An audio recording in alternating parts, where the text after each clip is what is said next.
I'm Ryan Betson. I'm Max Cooper. And I'm Paul James. And this is More the Players, the pop culture PlayStation podcast extra. You've seen us talk Marvel Spider-Man 2. Now we're going to do it. It's no hold bars. It's spoiler time. You've been warned. All right, we've laid down the foundation. It's spoiler city. If you've come this far, cool. Game isn't out yet. Comes out tomorrow. Yep. So if for whatever reason you need to watch this before it comes out, go hard because we're about to do the same. If you're an ex-bot who just wants to go out and rain on the parade of all the PlayStation fans. Yeah, that's actually a good point. It's just a bunch of Xbox fans watching this and then spoilering everyone else. That's absolutely what we're getting right now. Give me the views. I don't care. Give us the views. I'm happy to run with it. All right. So we were able to dodge all the spoilers for our review discussion, which is on the channel. Go check it out, whether it be this channel or the other one. Play too. They're everywhere. Where do we want to start? I've got a list here. I've got dot points of what the things we want to hit. But what are we going to kick things off with? Cute. That's in a notebook. Go from the top. But it's a PlayStation notebook. Just to make it extra lame. Sorry. It's not a PlayStation pen, though. All right, where are we starting? Where are we going? Oh, no, we could kind of work front to back, right? The list with the book. Well, all right, cool. Let's just get out of the fucking way. Venom. All right? One of the big marketing pieces. There's 19 inches of him. Let's talk about Venom. Spoilers. Venom's Harry Osborn. Boom. Right there, you're right at the bat. How did you guys feel about Harry being Venom? We already knew from the first game. Yeah. But I'm standing by that viewpoint. It wasn't that shocking because we already knew that he was in the vat with Harry at the back end of Spider-Man 1. If we've learned anything from just media as a whole lately, there's a lot of subvert expectations. Thank you. They could have been like, "Ooh, it's Harry," and it's not. It's like, I don't know, some other dude. They did a good enough job of kind of half pump faking at different points and just putting a seed into your head that maybe it wasn't quite going the way you expected. But you're right. I mean, you're right, Max. For anyone who played out the original game and even looked at any promo footage, you kind of you knew it was going to happen. To their great credit, they did convince me for a few minutes. Like, this may not go the way I was expecting. Exactly. So for me, I was enjoying. I'm like, oh, cool. All right, Harry's gonna be Venom. Sick. And there are moments where I'm like, hang on, that doesn't make sense. He's all small and tiny. Venom's a big honking dude. And, Kraven forever, chasing the hunt. I'm like, what if, just to, change things up, give us a bit of a swerve, Venom's Kraven. That was where I thought they were potentially going to go. When I just started to doubt it for a fleeting second, when I lost faith, there was a split second where I thought, I might be Kraven here, but I came back around very quickly, and then the reveal happened. Yeah, I had the big same thing too. I was like, holy shit, because for me, I think that would have worked better. I from enhancing Kraven as a villain, because we'll get to Kraven in a moment, but I did feel he certainly played second fiddle to Venom. However, I thought that if they kind of combined the two, rather than having it essentially be Spider-Man 3 with Sandman and Venom, Kraven wasn't in that movie, but he probably could have been. So I was sort of interested, are they going to sort of switch it up a little bit? But Venom, I think, is mad. He really had such a presence. We sort of seen he's huge, he's just massive. He looks all oozy and gooey. And you get to play him for a little bit, which is also dope. As I was talking about yesterday with my son, playing a game with my son, he got to experience that moment. He's like, oh my God, I get to fight Venom. I'm like, all right, mate, let's just see where this goes. Let's see. And he's like, couple beats. And then the camera zooms back. And he realizes in that moment he gets to play as Venom. And he shat himself. He was like, no heckin' way. I'm like, yeah, dude. And then he just proceeded to punch everything. It's a nice power trip. I wasn't crazy about the particular, the actual gameplay part of it there, but it was a nice power trip. I liked it. The downside compared to, say, obviously with Peter or Miles, which is a lot more nimble, a lot more quick, this just felt like playing Hulk in the Avengers game, right? It was just big power moves, pick up, throw, crunch, whatever. So it felt the moveset was a little bit limited because of that, but overall I really dug it. Max, what's your stance on the Venoms? It was very much the same. You kind of placed into a very small corridor, and it's just wiped the floor with everyone there. It's very you kind of just after you get over that initial awesome. This is we get to be Venom. It's you just throwing some fucking dudes around a room, and that's it. Like there's no going outside or it's very tame. It's very contained. I wish they kind of had let loose a little bit more. Mm. Yeah, after that initial high of this is it kind of went down real quick because of that. You played him in such a limited capacity that it kind of took away from the moment. I feel. Mm-hmm. See that? But I mean, look, big picture, Venom was awesome for sure. I guess you could see the slow build. You kind of recognize pretty quickly, and even through the very first trailer. Put him on the radar that Venom was going to be the big bad in the whole thing. But the way we had this gradual build up to, I guess, Venom's prominence within the story was awesome. Like, I really liked this gradual build. And again, like fleeting, some of us were smarter than others, Max, to your credit. But, there was others of us that doubted things just a moment. Like, there was enough really strategically positioned beats that kept things really, really engaging. Right up to the point that Venom was in play, and then it was fantastic from that point on as well. So massive credit to Insomniac there with the whole Venom arc. Don't get me wrong. There's a I'll bring it up when we talk about Kraven, but there was a point where I thought Kraven was going to steal the symbiote. That's what I said. That was where I was like, and then he becomes Venom. That was but in my mind, it was always Harry. Harry was always going to be Venom. That's how he was going to be introduced. But there was a time where I'm like, this is where we lose the suit, and this is where we get fucked up by Kraven. Not to be. Yeah, so like for me, the reason I was kind of wanting it to go that alternate way is because what I'm very similar to Batman is the stories that get translated into other medium are always the same stories. They're always Joker stories. They're always, like they just repurpose these key stories. And Spider-Man's the same in that we get the introduction of Miles Morales, which is cool. It's very Ultimate Spider-Man. The first one, they kind of hint at the Sinister Six, which is a very common Spider-Man story. Here we get Venom, and next we're getting Green Goblin. So I was kind of wanting them to sort of really take it in a slightly different direction. They've already done that by not having it be Eddie Brock, but just going, they gave it another little bit extra to sort of have that ultimate superpower villain combo. But just all the benefits of Kraven with the benefits of the symbiote or Venom, and that to me felt like next level stakes from a grander villain standpoint.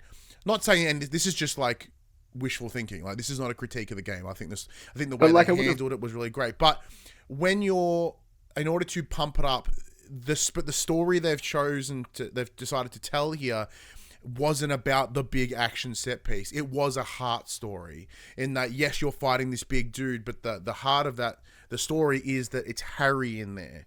It wouldn't have hit I don't think it would have hit the emotional beats had it been Kraven in there.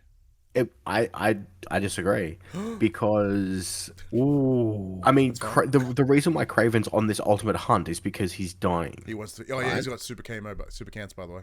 Yeah, so if his ultimate goal for his hunt was him curing himself using the symbiote, because as we all know, the symbiotes literally heal you. Like they could have played it out well. They could have still had that heartfelt moment where he steals it from Harry. Harry ultimately dies because of it, and then Kraven becomes healthy once more, and this ridiculous. Like, it could have played out that way, and been Kraven Venom as the big bad. Yeah, but I think it still could have hit just as hard. Yeah, but that story beat then would be the very staple. Your friend died. Now he's your motivation to save the day. Where here, to be fair, it is a more sacrificial story here. But I mean, to be fair, Spider-Man's whole origin story is your uncle died, and he's your motivation to be a better person. Like, it fits in. I'm not arguing that, but I'm like, what? For me, it was more like you repeat the same shit. So. I was also like, and I guess an important thing for people also is in, I guess, popular culture when it comes to Spider-Man. Now, obviously, the comics are huge. And that's the origin of this stuff. But when people tend to think of Spider-Man, they tend to think of the big films, of course. Yeah. And I think for the most part, people still probably think of the old Raimi movies as the main thing. Obviously, there's been lots of jokes about Spider-Man 3 over the years. It's nice that we have a story that covers Venom that's not and Sandman. Like it hits both of them, does it with respect, does it well. Yeah. It was the right sort of Venom depiction, and also, you know, the way Peter's effective. Of course, that is the meme-worthy part of, you know, Spider-Man 3 is the way that Peter portrays himself. And yeah, I'm glad that we got that. They struck the chord right in terms of the way Peter was behaving in Spider-Man 2 here, where, you know, there was that edge, there was that you know, nasty streak that came through, but at the same time, the core was still good, and you could actually see the fight going on, as opposed to what we saw in the old Raimi movie, where he just became knob jockey in seconds, and you just wanted to punch the prick, and everyone responsible for depicting it that way. Well, let's continue with that item, not the knob jockey part. Let's continue the part of Venom with I don't know why I chose that word. I'm so sorry, everyone. So in this, you know, Harry's established at the end of Spider-Man, sort of the idea that he's in this almost back to tank from Star Wars, but with Venom in it, or with a symbiote in it, I should say. So it was good to sort of have him enter this story, as Max, you alluded to. Like, we knew it was coming, but it was cool to sort of have him come in, and then we get to see he and Peter reunite and get to see those friendship rebuild, essentially, because he's been away a while. So from an advantage of a storytelling perspective, they're essentially getting to lay the foundations of this friendship through a new start. So, like, hey, you know, they've been friends forever. Let's have them reignite. It's not like, oh, suddenly they're best friends again. They do have to build upon it. And then we get to see that awesome experience of when they try to break into the school for the most nerdiest reason of, like, trying to find a school project they've got to submit or whatever. But, like, that whole scene, that flashback, was a really nice way to build that relationship. And then when you later get to go to dick about in Coney Island, it's sort of enough to build the world outside of the soups. Right, outside of the Spider-Man suit. Well, that's what I was about to say. It literally kicks off Peter's, like, do I want to be Peter Parker, or do I have to be Spider-Man constantly? Yeah. Do I need to find that balance? Yeah. Which also extends, I guess, into the other key character there, Miles, too, where he was kind of fighting similar sort of things in terms of that exact point. You know, am I Spider-Man? Where's the right place and time for Miles to be the individual that I am? And that whole plot arc as well. Like, they had that kind of united front there in terms of they were fighting that same sort of internal battle, but then obviously the way their respective stories spun off in different directions there, vastly different. I mean, Miles with his whole Mr. Negative revenge trip that he's still on. Yeah, and sort of seeing that, like, that story of forgiveness in with what Lee, you know, with Mr. Negative Lee had done to his father, and sort of showing that, like, hey, you know, that's what we do. We support second chances, with the idea that, you know, you send them to prison, hopefully they rehabilitate and they come out and they do better. In the same that we saw Tombstone appear at, I believe it was Coney Island, and sort of showing that there is a path for these villains to go into something, to take a new lease on life, which is very, very cool. Which I think, sort of a big overarching story, as you mentioned. You know, the game sort of ends with Peter having this understanding of, like, maybe I got to take some time away from a little bit, sort of really focus on what would become the rebuild of the Emily May Foundation, which I think it's such a sweet sentiment in what it's named after. I know it kind of moved me a little bit. But yeah, and then, like, so what does that life mean when you're no longer Spider-Man, or you're in a minimal capacity?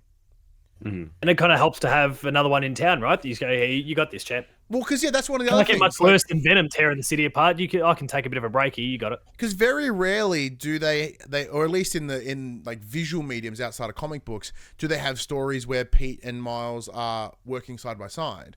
Like we saw it in, Into the Spider-Verse and Across the Spider-Verse. The idea is that each universe has one Spider-Man and only one Spider-Man.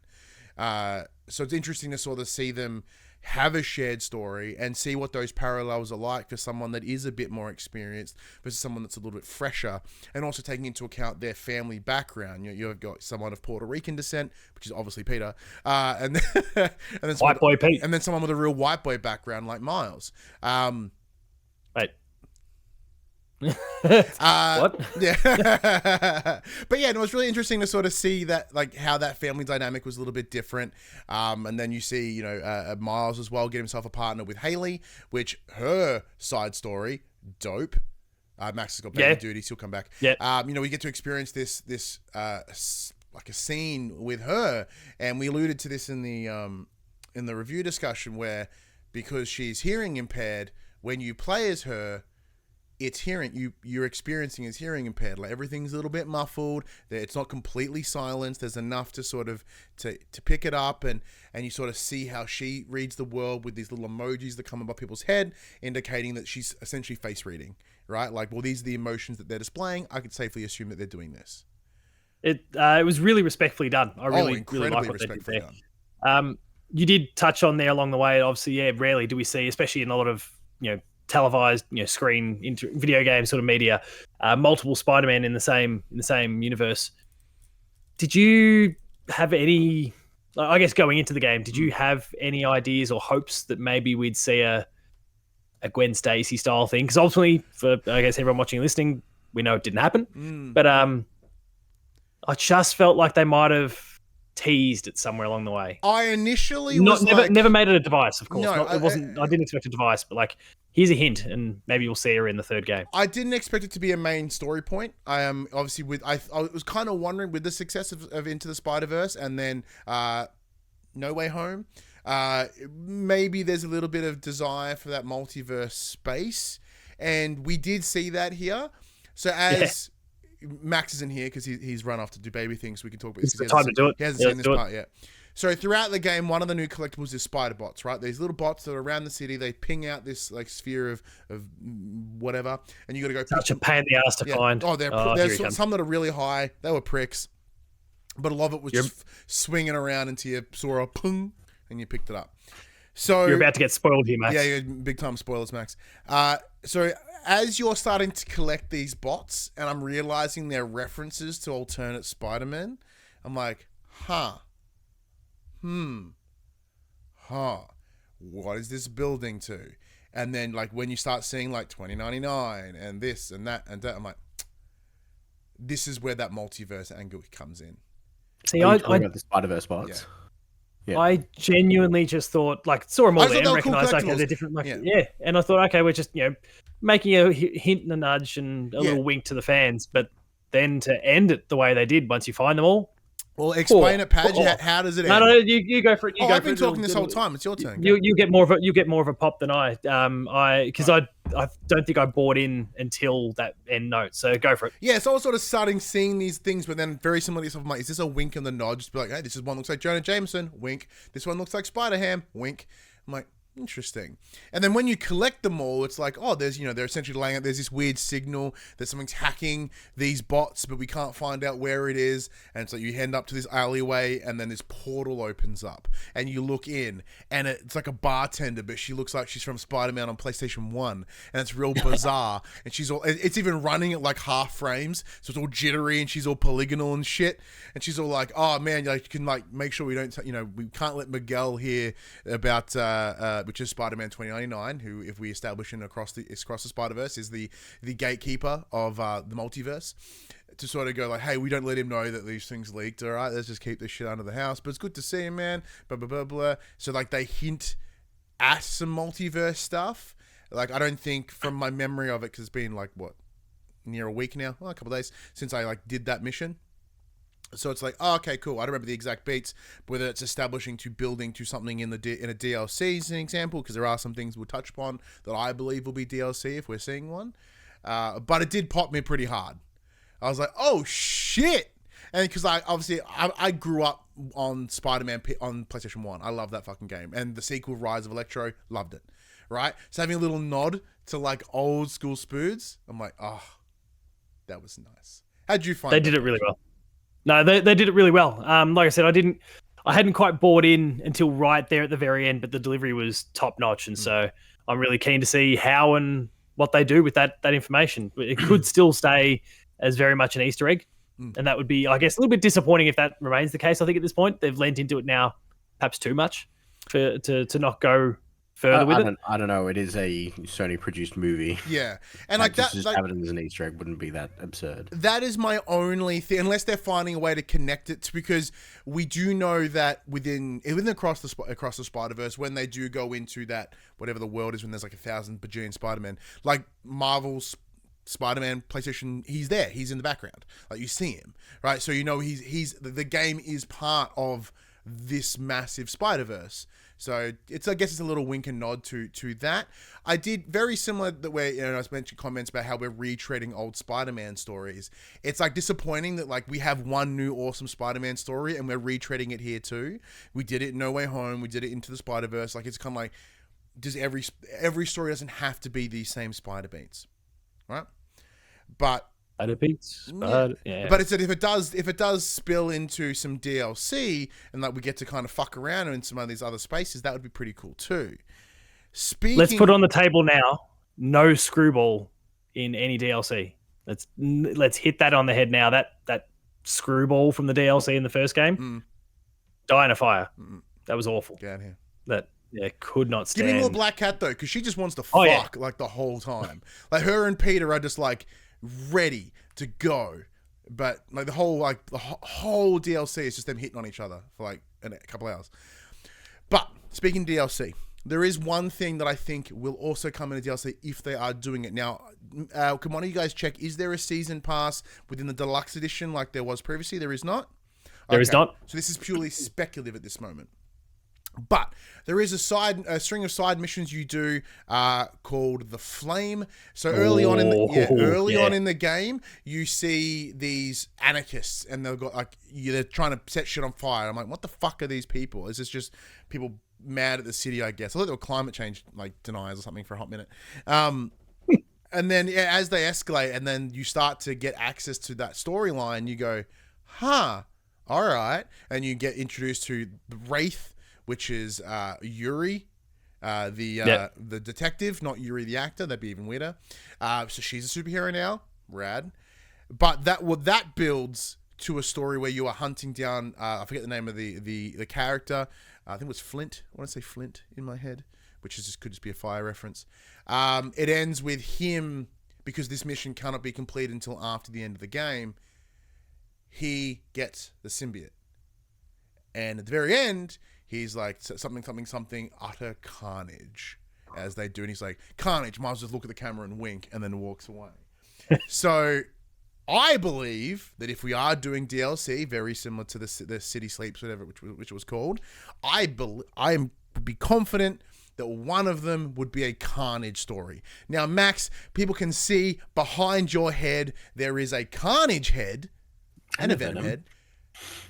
Would you be stoked to get some hot Carnage action? Yes, because maybe Carnage 9 hinges of Carnage. Was it, sorry? Yes, because Carnage is the best symbiote. He's so rad. Yeah, and that'd be awesome. Whether or not it would happen is another story, but because obviously, obviously, you know, Carnage being a different colored symbiote to what Venom is, and all that stuff. And you know, if you watch the terrible Venom 2 Let There Be Carnage movie, you know, they make the reference of that's a red one. Like, we don't fight those. It's a different colors of kryptonite, you know? They're fucked up. We don't do that. But yeah, it was interesting because it's not the only reference to another symbiote in this game. Continue. Go on, Max. It's not completely out of the possibility, but obviously, well, not obviously, but we also get introduced to Scream throughout the game, which is when Venom infects MJ. Infects fucking everyone. But then MJ gets. But no one else gets really cool. But no one else gets really cool. Everyone's just symbiote person. But MJ gets. MJ can Scream. Nameless symbiote. Hey. So for those that may not know, is Scream like a comic book reference? Is it something that's known? Is it new for the game? No, Scream is a known symbiote, but I don't think Mary Jane's ever had the Scream symbiote from memory. So for those, because you seem to know your symbiotes, give us a little bit of info on Scream if you can. This is the one that I actually don't. Oh shit! All right, my bad. No. Not cutting that out. To my knowledge, I don't think Scream's ever been attached to Mary Jane, but essentially, it just it has the same effect as the symbiote when it's attached to Peter. So she retreats into herself, has all those dark thoughts that she's obviously been she's been feeling but hasn't been voicing. To Peter, by the way. Everything just comes to the forefront, and it's just she tears Peter a new one. Like, I had to sacrifice this and this and this because you choose to be Spider-Man and not Peter Parker. I have to look after your ass. You broke. You shit. I got to do everything. Fuck you. My hair's awesomely long now. I'm gonna fuck you up with it. I got claws. Like, I'm living my best life. I'm going back to Mary Jane. Mary Jane sucks. So yeah, it was a good. It was a nice nod to having not just the one symbiote. But speaking of, it was all really well done. Oh, did you have anything you want to add about? No, it was really, really well done. Like I'm just double checking now I'm doing some. Fight. It was a really fun fight. And I'm just I'm googling around to see if there's anything connected to MJ. Yeah. Nothing I can find so far, but So like you said, it was quite a fun fight because it was a big fight that took place outside of Aunt May's house in Queens. So really sort of taking advantage of that extra space because there's no verticality. You can't just fling it up a building. So it was very like to the ground, a lot of fisticuffs, a lot of ducking and weaving, and her just like slinging like brutal insults at you the whole time. Yeah. But you mentioned it's like not there, like it's another symbiote. What about a reference to another spider person, Max? You'll have to remind me. In the end, well, before we do that, I just double checked. I got some information. Yes. Mary Jane has been the symbiote before. Has been the symbiote before in something called the Symbiote Saga. Oh yeah, rings a bell. Never read it, but it rings a bell. Becoming the Carnage Queen. Oh, she overwrote the symbiote's obsession with chaos and converted Midtown High into a hive, creating increasingly sophisticated and powerful symbiote creatures. There you go. So, the reference that I'm discussing there before we got fact-checked by Padge was at the end of the game, there's a lovely post-credit scene where, Miles is in his house and they're having a dinner and Haley rocks up and somehow everyone knows ASL, which is lovely. And then the door opens and you meet a gentleman. His name escapes me. Albert Jr. Albert Jr.? Yeah. Sure. And then you meet their daughter, whose name is Cindy. And Max popped because it's a reference to a character by the name of Silk. Tell us about Silk. I don't know much. All I know is that her name is Cindy Moon. She's the daughter of Albert Jr. And apparently, they hook up. Yeah, so she's a Spider-Man in Universe 616 is one of the things I read about. Miles' mum and her father, bang. Smash. Getting incestuous. Smash. We're all over the place now. Yeah, she's essentially just a female Spider-Man. She's just another Spider person. So for that reason, I would put that in that DLC scape as well. Like I think they would treat that like a black cat almost in this example. Sort of have it come over here and I get a little side story with this character. I don't think it's enough to flesh out something within sort of the bigger story. Now, we still haven't discussed Kraven yet, but we'll come back because we're kind of on a roll at the moment. So speaking of things that may not be DLC, but may be taking place in the next game, at the end of the game, you get another end cutscene. It's a mid-credit scene, I guess, in the MCU space. You get Norman Osborn, lovingly decked out in green. From a shot design perspective, he's surrounded in green. Like the wall behind him's green, his shirt's green, his tie's green, and it's like when he's talking to an individual in a cell, which is Doc Ock, Dr. Octavius, Otto Octavius, and like he's sort of shrouded in like darkness and like lit very interestingly. He's shrouded in green, whole thing, and essentially like he's writing a book. And Norman Osborn's like, look, I want to fuck up Spider-Man. And Otto's like, yeah, sweet, me too. He's like, what are you writing there, mate? He's like, the final chapter. So there's your third in the Spider-Man trilogy, because everything's a trilogy. I'm also pretty sure he tells Norman Osborn to go fuck himself, and that he deserves all the misery he gets. Oh yeah, pretty much. Absolutely. I don't think it was like a complete buddy cop moment of like. Yeah, they're not pairing up off the back of it. Yeah, it's like fuck you, but okay, let's be friends for a I minute. thought you were gonna bring up the scene where Harry's getting pushed into the ambulance and Norman's like, "Get the fucking G serum." Yeah. Oh yeah, no, so that was when they're back at the hotel, back at their house, in their penthouse. He's in a bed looking all like that, the blonde chick out of Death Stranding, and they're like, "Is that the symbiote? You can't get the symbiote back.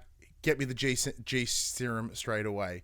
I am really keen to see Green Goblin. Once again, it is another tried and true Spider-Man villain, and we'll touch upon the other villains now once we finish up with Green Goblin, but. It makes sense in how they've written the story and what they're leading to. It is a little bit on the nose. Like, oh, it's Green Goblin again. But I kind of dig it because obviously with him and his glider, now we have like a jacked up traversal. That fight alone in my head seems really cool. Like great potential for a sweet fight.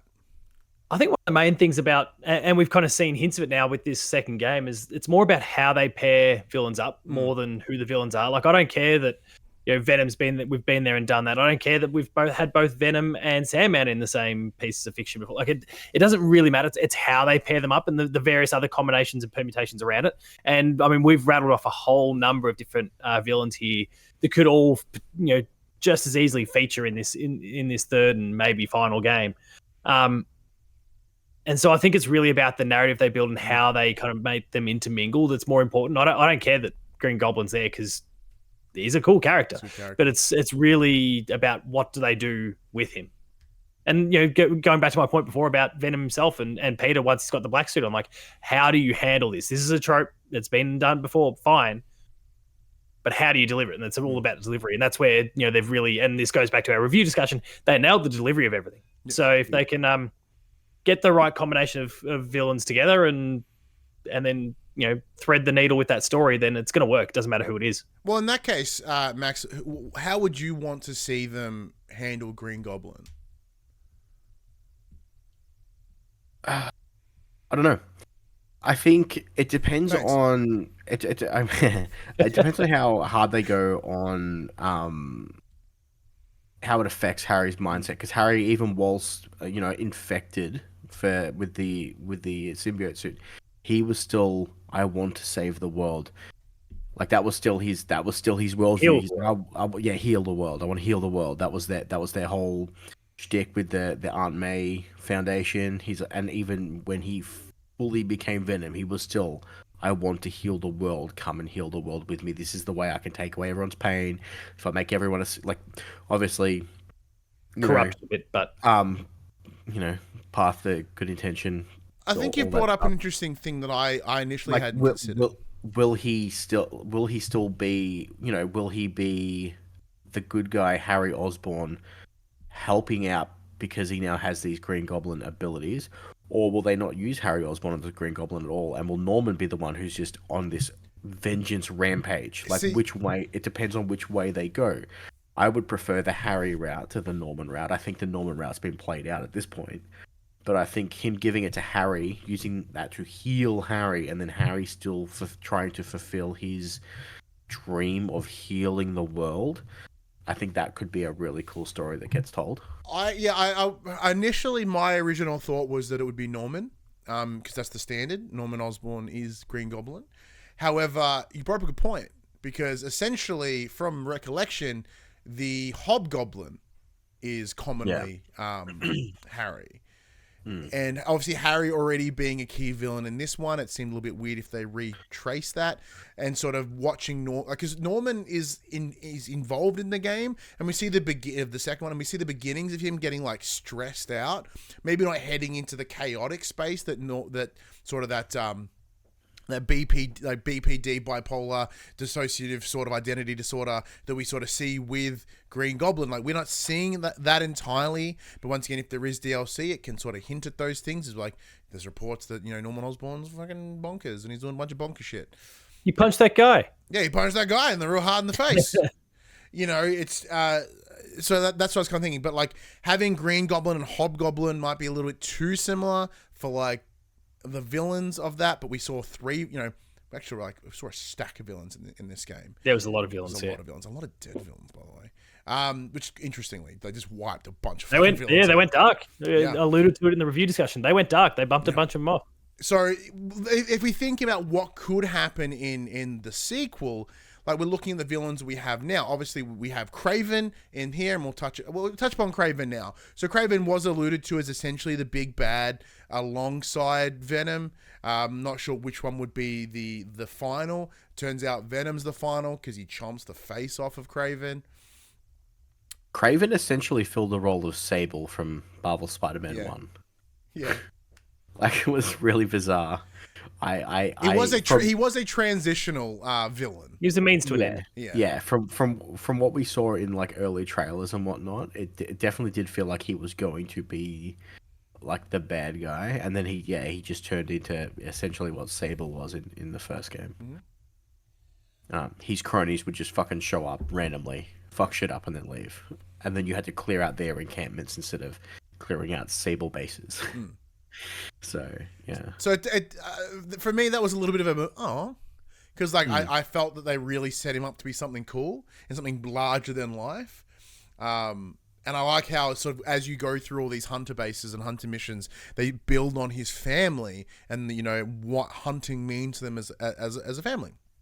Once again, reiterating that overall arching theme, family, not quite a Fast and the Furious sort of way. But there is still a focus on family. Yeah.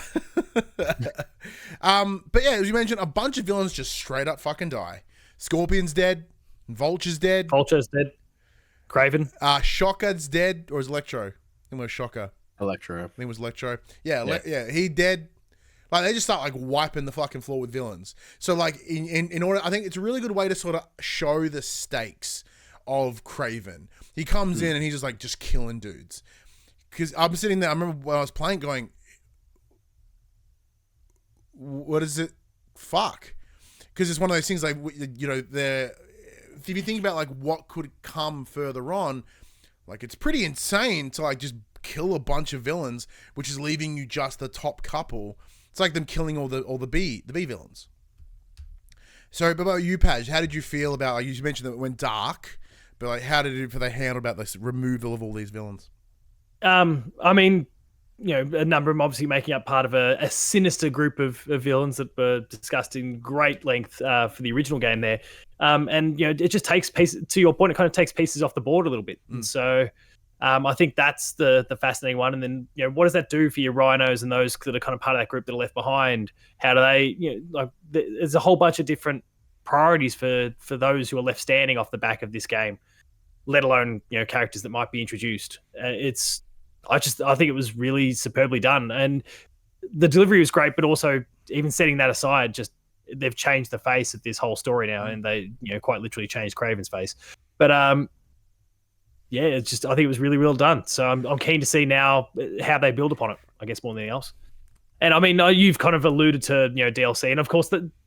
You've alluded to it a lot, so I don't want anyone to get the idea that they've confirmed that there is DLC. We don't know shit, by the way. It's just, if you look at the structure of what they've done already, what they would do moving forward, and the success of the City Never Sleeps DLC, it would make sense. Now, the different series, they haven't announced it, and previously... I'm more back down a Miles 2 style thing. Yeah, or maybe like a 2.5 sort of thing. But... because previously with the City Never Sleeps, the game came out in October, and the Dex DLC was in... Oh, no, it was earlier in November, December, and January. Yeah, so, they did it essentially every month. September and then October, November, December, yeah. So, like, we're not in that position at the moment. They're not, like, doing that plan, but there might be something early next year. It would help fill out the void of PlayStation not having anything, sort of outside of... Because we don't know what's next after this, apart from Wolverine, really. Outside of first-party studios. And Helldivers. And also Wolverine, a little reference with one of Miles' suits. That was rad. Yeah, it was cool. Just enough. He's not actually in the game.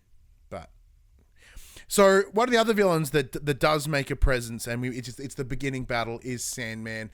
Really love what they did with him. Thought the fight itself was sick, but then you start to one of the other little collectibles in the game is little shards, little crystals of his shattered memory around the city. Initially I didn't register that we were building a little statue, so I just collect them and then move on. I wouldn't press. Yeah, it was like one of these weird shapes. Yeah, I wouldn't press the touchpad to pull it up and look at what it is until once I accidentally pressed it, and then I saw what was building of a statue and went, oh. And then you start listening to the story that he's telling. It's about him, this paranoia of being followed, and there's building like, you know, suspicion of these individuals, and then the fear of his daughter, and knowing that his daughter and his partner, his wife, have sort of left him because he's unsafe, and it's this kind of struggle, and it's essentially these are his most important memories, which is him and his daughter. Obviously that hit me in the heart like some fucking fierce, because any parent story always gets me. So as you build that, and then as you're collecting these crystals, he's getting better because he's off at, you know, Rikers, I assume, or whichever, you know, getting better and better as you collect these things, and like oh, it was awesome. Thanks. You're welcome. I thought he was gonna go.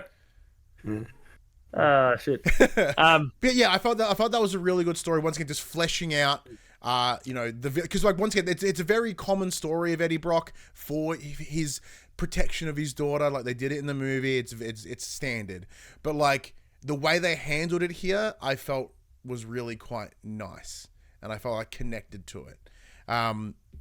But seeing as neither of you guys got nothing to say about that one, Mr. Negative, another returning villain from the original, gets a redemption story here, gets to essentially give Peter his anti-venom powers. Miles kind of doesn't really forgive him, but he like acknowledges that it's something to do. They'll have to coexist at the end of the day. Yes.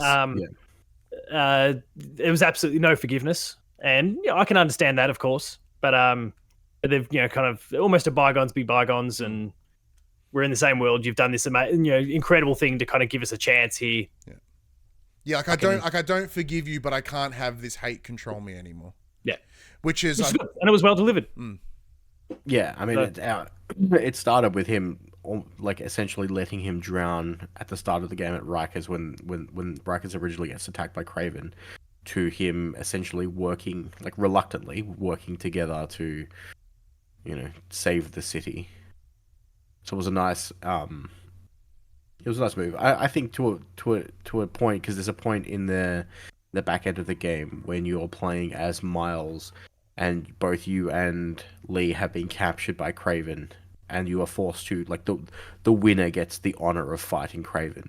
And there's a point where Miles realizes that he can't get out, but he can save Lee, and Lee can do some good, and he saves the person who killed his father, and you can see that it tears him up inside, but he knows that it's the only chance that they have. Yeah. He's like, fine, Spider-Man, just fucking do that, and we can get through this. Yeah, it was that acknowledgement, like, this is the right thing to do. It's not about what I want, it's about the right thing to do. Yeah, so it's gone from him, like, willing to let him die to saving his life. Because as we see earlier in the game when they take on Lizard, who we had another one we haven't touched on, you know, there's a moment where he spots Lee, and he's like gets tunnel vision, right? And like people are nearly getting mushed up by these blades of a boat as he's just fully focused on him. So it's awesome to sort of have that story resolution. And as you talked about in our review discussion about seeing the maturity of Miles, and I think this is like one of the most mature things you can do is to sort of not forgive, but like be bigger than. What are you taking selfies?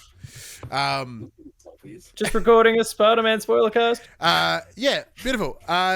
Did you have anything you want to touch upon with Mr. Negative, or you want to just head into the Lizard? Lizard stuff was cool. Lizard stuff was mad. Real cool. He looked dope, and he got to have his jacket for a little bit, which was cool. And then he just gets it off and gets all necky. But like, there was a hot moment where he got to have his, you know, big teared lab coat, which was cool. And you know, even just trying to see him fight everything that was being thrown at him as well, before ultimately just being kind of forced to embrace it all. It was just really excellently done. And again, a bit like the whole who's going to become Venom sort of thing, there was moments like, I reckon he might be successful in fighting this off. But no.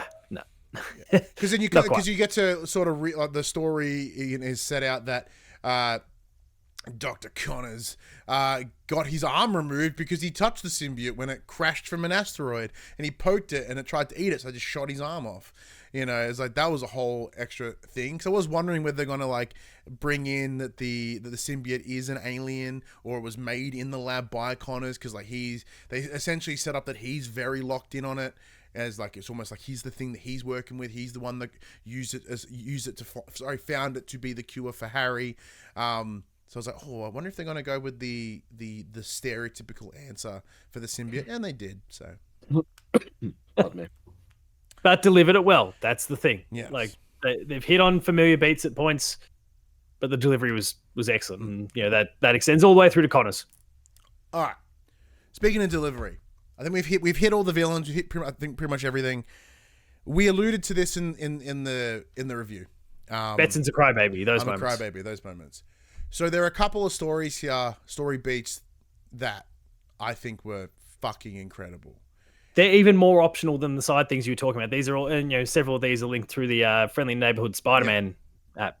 Yeah, so there were two of those, and look, one when like Harry gets all jacked up at the end. That one kind of hit me as like sort of a bromance, which is I'm a big believer. I love bromances. I think bromances are great. You should tell your mates you love them, all of them. So that was really cool. But the two that hit me, there was the one when you are Miles and you are helping a woman find her grandfather who has sort of wandered off, but he hasn't really wandered off. He just sort of had a moment where he was reliving a history. So his wife had passed, and one of the things they used to do was sit and feed the ducks, and he was just having a moment, sort of realizing that she's gone, I'm getting older, like what is there left, and just kind of having this really intense moment. And then Miles finds him and they sit and they share, and it's just really heartfelt. And then the granddaughter comes over and then they talk about her. And if you hang around long enough, they'll keep talking. Because I didn't fuck off straight away. I just sat and listened. And it was lovely. I thought it was great. That old people break my heart. Dude, so it's like that one got me. It's for me. It's like as I'm getting older and like my son's growing up, like I'm starting to realize my own mortality, because nothing makes you realize that you're old and you're gonna die like having a kid. Fuck, it can completely outrun you. It's one of those things because my son's the oldest out of all of our kids, and I look at him, I'm like, he's 6. Where'd those 6 years go? And then pretty soon he'll be like fucking 15. Like, where'd those 15 years go? And Max has got brand new, like 4-week-old baby. It's like, whoa. And then next thing you know, they're going to be like 27, It's be crazy. And the other one that I thought was absolutely incredible. Sad old people again. More sad old people. So in the first game, there is a side mission that you do where you help collect pigeons for a homeless man who's a friend of Spider-Man's. You meet him. He's sitting by the dock at the bay. And he's like, you look at a couple of different things, and he sort of sets up the idea that, I worked at that factory and they let me go and I never really recovered. I lost my purpose for a little bit. Like I'm looking to sort of go on this last adventure. And then he talks about his partner, his wife, who also passed away, and he further lost his purpose, and he just kind of aimlessly existed for a while until he found the birds, and the birds are what gave him purpose. That's what gave him the desire to keep moving forward, which, I don't know about you, I've been pretty fucking depressed in my time. So like, for me, I was always looking for that purpose. Like, what's that thing to keep shit going forward? So that kind of resonated really hard, but thankfully for me, it's my son, so it's super easy. But part of that mission, of that story, is he goes, look, I take my birds somewhere, put them somewhere nice. And then as you fly across and you get to the music that's playing as you're doing it is just beautiful and sets the tone. It's like one of the only major uses of licensed music in the game, but it hits. It's very similar. Think about how, like, once again, another Death Stranding reference. It's super weird. You know, when Low Roar, like the band, like as you first step out of that space and the music just hits and it just syncs perfectly, and you're like, it just somehow encapsulates the entire feeling of what you're like. It's a melancholy almost. And as Peter realizes, he knows what he's doing. He knows he's taking the birds because he has an understanding of what this gentleman is about, what's about to happen. So as you start flying, and he's like, oh, well, he thinks of a spot, just a random spot, and then as he progresses further, he realizes that he needs to find a spot of meaning and of significance, significance, right? And he decides to put the birds in a park in the woods near where he grew up in Queens, because that's where he and Harry played. So it meant something. And then you go back and you find. Well, keep in mind, like you kind of drop the birds off and you go to, like, you're talking to him and no response. Yeah, like, so he calls you halfway through and he's like, hey man, how you going with the birds? He's like, yeah, look, I found a spot. It's this part of the woods where I used to grow up. I used to play there all the time. It's right near my house. It's the best spot for the birds. And he doesn't answer.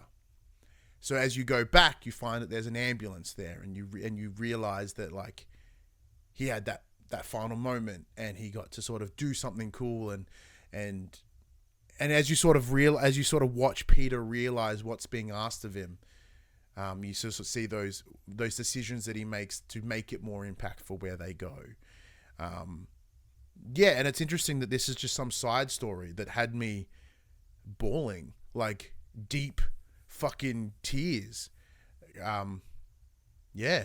It's one of those things where you look at your. See, for me, I look at it as, yeah, you're understanding your own mortality, and as you do come to that end of your life, I imagine we'll all look back at the things we've done, and we'll find the things that are purpose, and we all have children, so we all look to what our legacy will be and what will outlive us. And for some, it's our children. For some, it's the work that we've done. For some, it's just the birds that we had. And it's so bizarre how such a little story just hits so hard, at least for me. But I'm a big fucking softie, so. Like I said, sad old people. Like, it got me. And actually, to like games, like I don't know, maybe I'm a little bit cold-hearted. There's not a lot of games and actually film, not a lot of media full stop that really kind of gets me, because I think there's always that I'm watching this through a screen lens, and it's just that degree of separation. No, both of the two we've discussed here got me. So again, like, it's that delivery that I keep coming back to. Like, it's the way they've delivered all these moments, big and small, that you can have the best stories in the world, but it's how you deliver them, and Insomniac really nailed it here. And to add to that, to the delivery of these stories, it's with such earnesty, right? Like, it's just so, like, real, and, like, it's not played up. Like, yes, you're dealing with this superhero story where there's fucking people that are covered in symbiote, and you're fighting these people that want to burn shit. But these characters are told with such heart, which I think is such an important part of what makes characters great, what makes these stories brilliant. Yeah, it was given such a level of respect, which I truly, truly appreciate. That I can tick off the line on my list that just says crying, tick. So what's left on your list? Not much. We pretty much covered it. It's only the specifics in terms of the game itself, things we didn't cover, whether it be like the gadgets, the suits, the skill, the shared skill trees, like just more of these things we didn't really touch upon in the review because of the fear of like that may push into some spoiler territory. And we've done all the hard spoilers now, so we can do whatever we want. But with that in mind, we discussed upon it in the review as well. Like, they have really condensed a lot of what we experienced in the first in Spider-Man, and then with Miles Morales, which was a much closed-in experience. And what they've done is they've expanded that, so somewhere in the middle. So it's not as Ubisoft collectible, like ping the towers, clear the world, clear the map. Like, you literally have to fly everywhere. It's like a fog of war almost. You only have 5 gadgets compared to like the 17 you had in the first game. There are 3 skill trees, which will all unlock as you play, because there's enough levels to meet all of them. You don't have to like really ration them out or anything. So there's a combined skill tree, which is great, and there's one for Miles, one for Peter. You've also got suit tech to sort of increase your traversal, etc. You're fighting and whatever. There are the different things that come with Miles's powers, the stuff that comes from Peter with the symbiote suit, also the Iron Spider abilities he's got. Yeah, so you can kind of customize them a little bit to how you want. So with Peter, you have the choice of the Iron Spider or symbiote powers. You can kind of mix and match to whatever you want. Or if you're Miles, you can have your Venom powers, which is not Venom but like the lightning, and the other one was sort of like one was the air, the Mr. Negative sort of variant of it, which is the blue lightning versus yellow lightning essentially. Stack of suits. I think there's 65 in total, what was mentioned in that state of play. Not all of them are available to us at this moment in time. I believe 10 of them are behind the digital deluxe edition, and we were all provided standard copies. But I've got the collectors coming, so do you, Padge, so we'll be able to see the rest of them as well. As I mentioned, that's like my son's absolute favorite part. Is the suits. I don't know why, he just loves them the most. Did you guys play with a specific suit, or did you sort of go with what the story dictated? Yeah, I went with what the story dictated, and then as soon as the story was done and I was kind of cleaning up trophies, threw myself into those Spider-Verse suits. I played as Miles, and I wanted the frame rate the way like that frame rate Miles. Yeah, all about it. What about you, Max? I was playing as Spider Noir. Oh, me too. Yeah. Spider-Man Noir got a good run.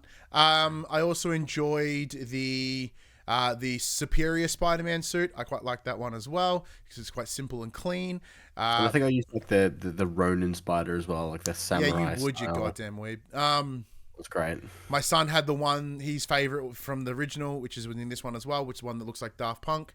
He loves that. Oh yeah. That's the one that ticks his box. And then they had the color variants as well. And my son got really excited because one of the couple of the color variants are Bleen, which is that blue, green, teal that I can't see properly with my color blindness.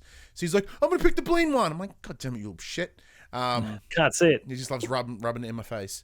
But yeah, no, as we mentioned, there was the very blatant Wolverine reference.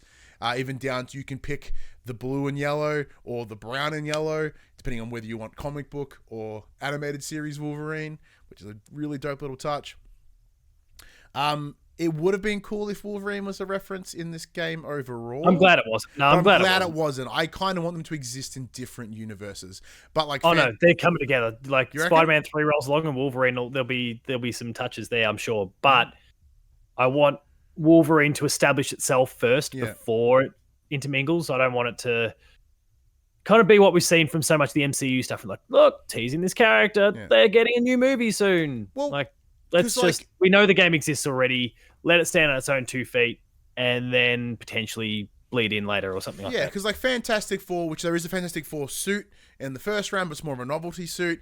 But like in here, one of the top of the buildings is like they're like clearly painting the building to become the Fantastic Four building. There's Avengers Tower, so there are hint, obviously the Sanctum Sanctorum. Like there are nods to a greater than the Spider-Man universe or more of a Marvel collective. But yeah, you didn't end up at Charles Xavier's school or nothing, so there's no hints of Wolverine in that way. Is there anything that we haven't touched upon that would be deemed a spoiler as we wrap up our chats on Spider-Man 2? Not that I can think of. Yeah, nothing's springing to mind. So now that you can just unleash your full thoughts with no fear of what you say, did you want to sort of reiterate your overall thoughts in the game now that you can just fucking go ham, Spider ham even? I mean, I'm just keen to see like the patches have started rolling out already since the review embargo to fix some stuff up. Yeah, as of today, like the Atmos support came up, which is perfect because obviously I've got a lovely Atmos setup. I cannot wait to see how that sounds because as your shit comes over your head and fucking shit goes over you, can't wait. Yeah, I mean, I've already been reached out to regarding some of my technical complaints from the game. Really? So it's just encouraging me to go check out and up to a point also provide the feedback whether I'm still observing these things too. So don't worry, I'm not suggesting the PlayStation or anyone's going tisk.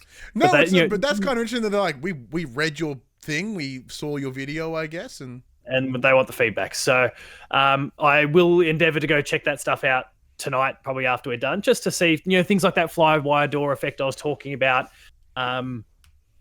They did specifically reference my Spider Cube commentary. I saw you tweet that as well, which was funny. So like they're there, so I'm hoping to see they won't. Obviously, they're mindful of the fact that it's probably going to be pretty hard to replicate the cube thing again, but we'll see what I can do. There was I remember whether it may have been Miles, or maybe, there were ways you could ping it, so you could be like a lamppost, you could be snow, you could sort of there was a way to cheese it. In Miles Morales, you just crashed into shit and suddenly you became whatever, which was cool. I'm all about it. Yourself, Max? No, I mean my thoughts are pretty much the same. The game's fantastic. They improved upon the first one in such a way that it increased the enjoyability of the second one. I would love to see where they go next with this story, because they're clearly going to do something else. Yeah. Look, I completely agree. Resistance. I do believe that this. Oh, it would be resistance. Oh, fuck if it was resistance. There's a little resistance, a little sprinkling. That'd be insane. For me, I completely agree. I think this is the best one that they have done. We talk about games and sequels and how they should be learning lessons from the previous games. I believe that Marvel Spider-Man 2 is the best example of a development team learning from the games that they have made, whether it be from critique, positive, negative, whichever. They have gone, all right, well, they've learnt and they've delivered a better experience because of it. They took that criticism of the bloat in some of the collectibles from the first, reduced it in Miles, realized that was probably a little bit too restricted, bumped it up a little bit here to find a really happy medium. They found a way to make the traverse, which was already brilliant, even better again. They've made the gadgets more streamlined, better. They've kind of added to the story. They've really fleshed out this world, this universe. They found ways to make you feel shit. Not that I didn't feel anything in the first game, but they really push through that theme of heart and family and grieving and forgiveness, which are all these, human experiences that we have. So even then you're in a world of superhuman characters, they really choose to focus on the humanity, which is important, because that is what makes good character. That is what makes good story. You can create the most insane stories in the world, but if you can't connect, if they can't resonate, if you can't, have this feeling from these people, then what the fuck are you doing? And so, as I said, all credit to Insomniac. They have absolutely delivered on this. And apart from those little hiccups, which they've spoken to Padge directly, apparently. They're like, hey, Padge, it's me, Insomniac, you up? The studio is a collective. It's not just one person. Right into slipping into my DM. But yeah, I believe that we come the next couple of days, tomorrow when this goes up, when the game comes out, we do hope a lot of these are fixed. There are further updates planned, so if there are little hiccups, they are on their way of getting resolved. New patch, who dis? Yeah. There's a lot to look forward to in this game, and I reiterate my point that it is an absolute must-play. If God of War Ragnarok didn't exist, I would say this is by far the best PS5 game that in the first-party studios that have released so far. But I'm sorry, God of War Ragnarok wins. It's just who I am. I love that shit so much. Beautiful. I think that is absolutely everything. It's been a long review chat, which is awesome. It has. But once again, because we are delivering this across 2 platforms, Pad, you get to go first again. Player 2 content, go check it all out, player2.net.au. The review is there. There's a link on the YouTube channel. There's links to the video review, to our review discussion, to the short review that's on YouTube, Instagram, TikTok, and then catch me on the social medias, Paul James Games. The review of my review. Yeah. The review of my review. There'll be a Player 2 plays to go up alongside this spoiler cast going up too. So you just wait till we do the review discussion. We review how we reviewed the game. We get real meta. Ooh. But yes, so you can follow Max and myself on social medias. I'm at HaggardMC, HAGGARDMC. He is at BPossessed, which is BEPOSSESSED101. I have to read it off the screen because that's way too many letters, Max. Get a smaller handle. But it's also above his head if you're interested. But of course, if you enjoyed what we had to say here, please be sure to check out our weekly PlayStation podcast. It's called For the Players, the PopC PlayStation podcast, every Monday morning, Australian Eastern Time. That's 8 a.m. on the podcast services, 9 a.m. on the YouTubes. Think about it like a night show of PlayStation podcast. It's informative, it's fun, it's stacked full of personality. Hot and it's sweaty. It's hot, it's sweaty. You've got two guys that have been doing this, well, at least one of us has been doing about a decade. Like, we don't just, enjoy talking PlayStation. We know PlayStation. We get PlayStation. It is unquestionably one of the best places to hear about PlayStation in Australia. We'd love you to check it out more. It's on this YouTube channel. It's on your podcast services if you are already there. But until the next one, we have no idea what that would be. Thank you for joining us, Patch. Thank you, us, for joining you at Player 2. Pat on my own back. Pat on your back. Sorry, I'll do it. Yeah, there My you bad. go. Well done. But until the next one, I'm Ryan Betson. I'm Max Cooper. And I'm Paul James. And that was our unrestricted, full-blown Spider-Ham Marvel Spider-Man 2 spoiler chat. Enjoy. Fuck the NDAs. For the Players.